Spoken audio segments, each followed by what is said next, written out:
How's it going, Hawks fans? Welcome to Eldridge Park in Orleans for another parking lot preview. I'm Mike Najarian, joined by Matt Ford-Wellman today. We are officially a quarter of the way through the season, 10 games in.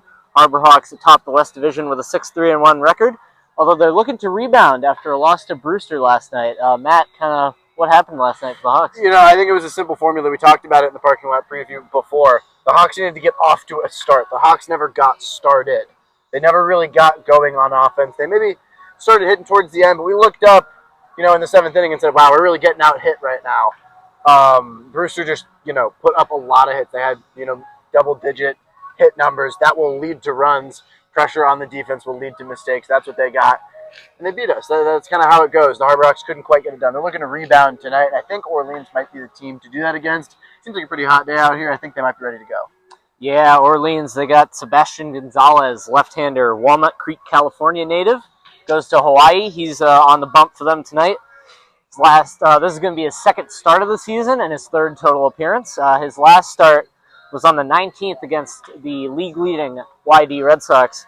Pitched 4 2/3 innings in a loss. Allowed 3 runs, 5 hits, 1 walk. Struck out just 1 hitter.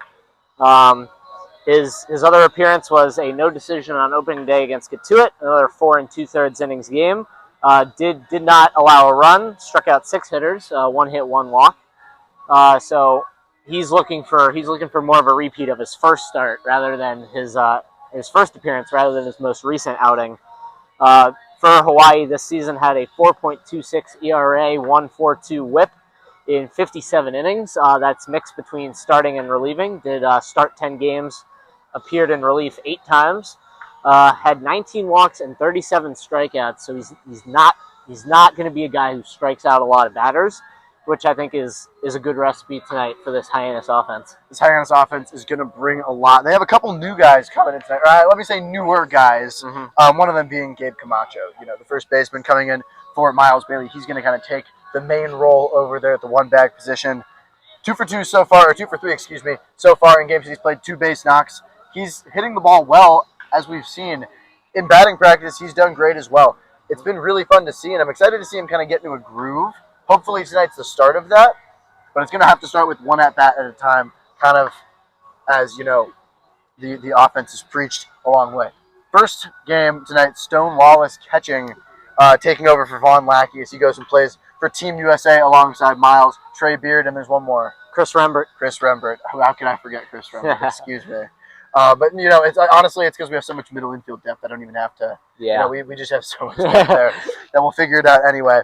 And stemming off that, I'll even throw a peek at my player of the game, Jackson Willits, who's just been fantastic so far. Most walks on the team. He's been great. He's looking to do even better. What's Orleans going to bring on the offensive side to try to combat Hyannis in the run support? Yeah, Orleans, they are 5-5 through the first 10 games, so they're exactly 500. And the offense, not really a strength of theirs. They do have a couple guys that you do have to keep an eye on. One being infielder Michael O'Shaughnessy. He has an 817 OPS. He's got 1 homer, 4 RBIs. That's near the top. That's second in the team in RBIs with 4. He's somebody in the middle of the order could make some noise. And then we also have Robbie Levy and Sebastian Piscicreta, both catchers. Levy has an OPS of 1060, slugging exactly 500 with an on-base of 560. 2 doubles, 6 RBIs. That leads the team. And Piscicreta has batting average 353, slugging 471, 947 OPS. Another 2 doubles, 4 walks. These are guys that are getting on base that the Hyannis pitchers tonight are going to have to worry about. Who are these Orleans hitters going to be facing tonight for Hyannis? Tonight starting on the bump is Richie Roman. He is 19 years old. We checked. We kind of laughed because he's actually younger than a lot of our media staff in some regard. Pretty funny. Hey. Mike and Jared younger. So, he's still coming into his own. He has a couple rocky starts at Houston his first year. Nothing too shaky. Has not had some great relief starts here on the camp. I think, the staff has decided to put him into a big position here. I think this was planned ahead of time. He's going to go out there and give it 100% of what he has. 5 strikeouts so far with 3 walks. He's not walking a ton of guys, and I think that's going to be his key. he can deal with these guys in battles and fight hard and hard and hard, the bullpen will do its job.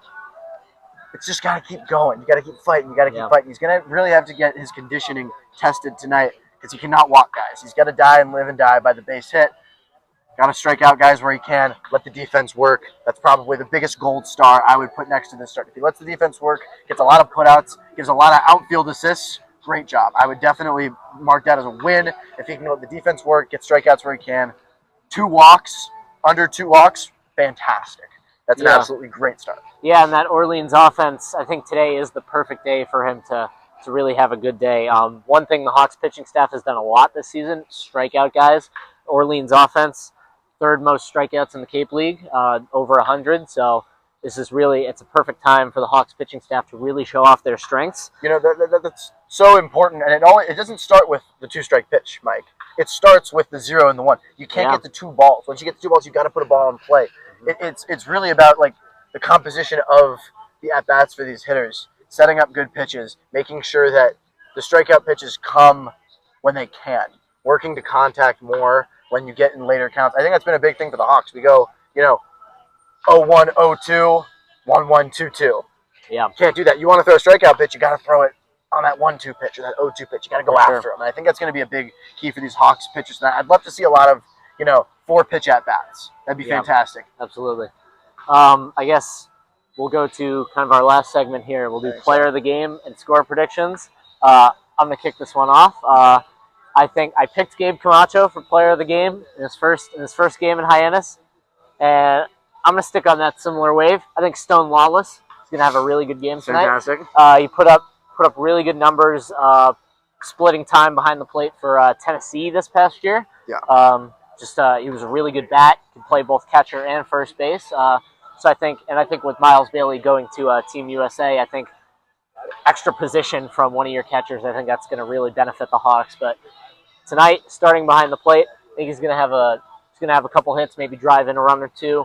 Be Stone Lawless player of the game, and I think against Orleans, who is exactly 500, quarter of the way into the season, I think the offense is going to have a big day, a bounce back day. You get Jackson Willits back into the lineup after a game off against Brewster. Give me a 8-4 Hyannis victory. Stone Lawless player of the game. So you took my score prediction. Media personalities behind the camera. Owen, what's my score prediction? Your score prediction for today? Yeah, for today. You took my score. Give me a wait. What was his? This is 8-4. Okay, give me a 6-2 Hawks win. Is that fine? I think Orleans is going to get held. I think I'm going to go 6-1. I think we flipped the script on Brewster. So I'm going to go 6-1 today. I think Hyannis goes 6-1. Owen, fantastic from the score prediction there. Send me in the right direction. Yeah. We'll call it. If you can't tell, we really take these score predictions 100% seriously. Yes. Player of the game, though, I will 100% lock down. I think it'll be a 1-2 punch. I think Gabe Camacho hitting in the 4-hole, Jackson Willits hitting in the 3. I'm going to say Jackson Willits is going to have the better game just because Matt Mura gets on so often in the 1-hole. I think that will just, work well. I think RBIs will become of that little top of the lineup action. But I think Gabe Camacho has definitely opportunities to go 3 for 3, 4 for 4 tonight. He can have a great game if he can just put bat on ball like he has been so well. All right. Well, on that note, I think we only got one more thing to say. Orleans far away from home. Hopefully we can, get some fans in here, but this might be the loudest it gets for us. I hope not. Go Hawks!